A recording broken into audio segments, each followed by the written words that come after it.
Bonjour à tous, c'est Jean-Luc Roux sur sa chaîne YouTube. Aujourd'hui, nous allons parler de la Russie qui achève la livraison de 6 chasseurs Su-30 SME au Myanmar pour les opérations de contre-insurrection.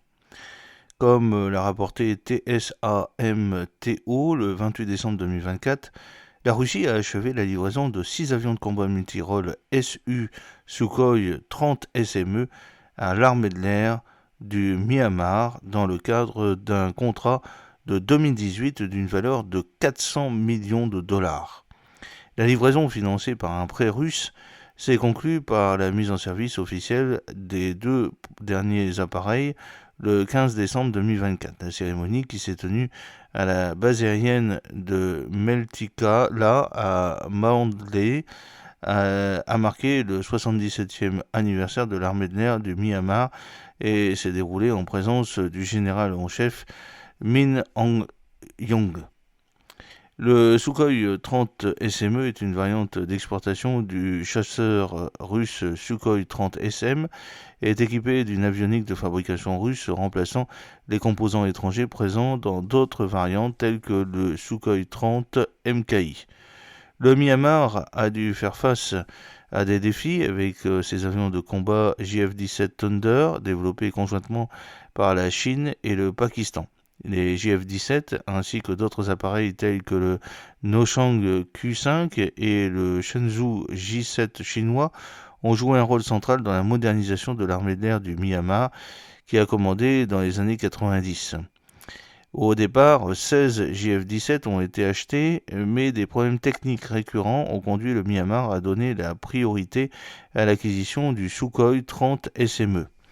Bien que les performances du Sukhoi 30 SME dépassent celles du JF-17 en termes de vitesse, d'altitude et de capacité de charge utile, les avantages du JF-17 résident dans ses coûts opérationnels inférieurs et sa logistique beaucoup plus simple, ce qui en fait une option attrayante pour les forces aériennes à la recherche d'un équilibre entre capacité et prix abordable. En fait, le Sukhoi 30 SME et le JF-17 Thunder ont été créés avec des approches différentes. Le Sukhoi 30 SME, une variante bimoteur biplace russe du Sukhoi 30, est conçu pour des missions nécessitant une autonomie étendue et une capacité de charge utile importante. Il a une vitesse maximale de Mach 2, un plafond de service de 17 300 mètres, une portée opérationnelle d'environ 3000 km et 12 points d'emport pour transporter diverses configurations d'armes. Le JF-17 Thunder, développé conjointement par la Chine et le Pakistan, est un avion monomoteur monoplace avec une vitesse maximale de Mach 1.6, un plafond de service de 16 920 mètres, une portée de 3482 km et 7 points d'emport. Sa conception met l'accent sur la gestion des coûts opérationnels et la simplicité logistique. La flotte aérienne du Myanmar comprend une variété d'avions provenant de plusieurs fournisseurs. Il s'agit notamment de 26 MiG-29 18 Yak-130 et des hélicoptères MiG-24 et MiG-17 de Russie. Elle exploite également des chasseurs FTC 2000G, des avions d'entraînement K-8W et des avions de transport Y-8 en provenance de Chine. Des avions d'entraînement et de transport de fabrication européenne tels que le Grob G120TP et l'ATR-42 font également partie de son inventaire. Les systèmes de radar et de guerre électronique ont été mis à niveau au fil du temps dans le cadre d'efforts de modernisation beaucoup plus vastes. L'accord pour ces avions Sukhoi 30 SME a été conclu lors de la visite du ministre russe de la Défense, Sergei Shoigu, au Myanmar en janvier 2018. L'armée de l'air birmane a officiellement mis en service les 2 premiers Sukhoi 30 SME en décembre 2022, suivi de la deuxième paire en décembre 2023.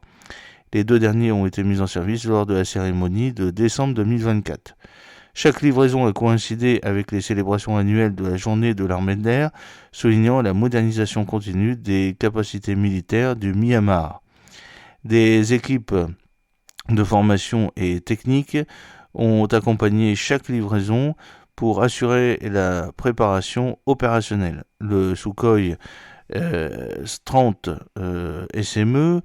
Il est stationné sur la base aérienne de Yanipida qui permet de couvrir l'ensemble du pays. Cette livraison représente un élément important de la stratégie de défense plus large du Myanmar, car la force aérienne du Myanmar, la MAF, se concentre actuellement sur les opérations de contre-insurrection, fournissant un soutien logistique, des transports et un soutien aérien rapproché aux forces terrestres dans les conflits avec les groupes de résistance et les organisations ethniques armées. Depuis le coup d'État militaire de 2021, la MAF a mené de plus en plus de frappes aériennes, dont certaines ont entraîné des pertes civiles et des déplacements. Elle est confrontée à des défis techniques, notamment à des problèmes avec sa flotte, tels que les défauts structurels dans les avions de combat JF-17 de fabrication chinoise et pakistanaise, qui ont entraîné l'immobilisation au sol de plusieurs unités. En outre, la MAF doit faire face aux menaces des systèmes portables de défense aérienne, les MADPADS, déployés par les groupes de résistance qui augmentent les risques pour les avions. Le conflit civil en cours a mis à rude épreuve les ressources et la capacité opérationnelle de la MAF, compliquant ses efforts pour maintenir le contrôle dans les régions contestées. Le Sukhoi Su-30 SME est une variante d'exportation du chasseur russe Sukhoi 30 SM, a été présenté pour la première fois à l'international au Salon aéronautique de Singapour en 2018. Il est équipé d'une avionique de fabrication russe remplaçant les composants étrangers présents dans d'autres variantes telles que le Sukhoi 30 MKI. Fabriqué à l'usine d'aviation d'Irkoutsk, le Sukhoi 30 SME présente une masse maximale au décollage de 34 tonnes, un plafond de service de 16 km et une vitesse maximale de Mach 1,75. Il dispose de 12 points d'emport et d'une capacité de charge utile de 8 tonnes. L'avion est conçu pour le combat aérien, les frappes au sol et les missions de reconnaissance en autonomie opérationnelle et de 3000 km. La série de Sukhoi Su-30, qui comprend les variantes telles que le Sukhoi Su-30 MKI, le Sukhoi 30 MKA et le Sukhoi 30 MKM, est opérationnelle dans plusieurs pays, dont l'Inde, la Chine, le Vietnam et l'Algérie. En 2024, plus de 650 unités ont été produites, ce qui en fait une plateforme largement utilisée pour les missions de supériorité aérienne et d'attaque au sol. J'espère que cette petite vidéo vous a plu. N'oubliez pas de cliquer sur le pouce pour la promouvoir, de vous abonner si ce n'est pas encore fait et de partager cette vidéo sur vos réseaux sociaux.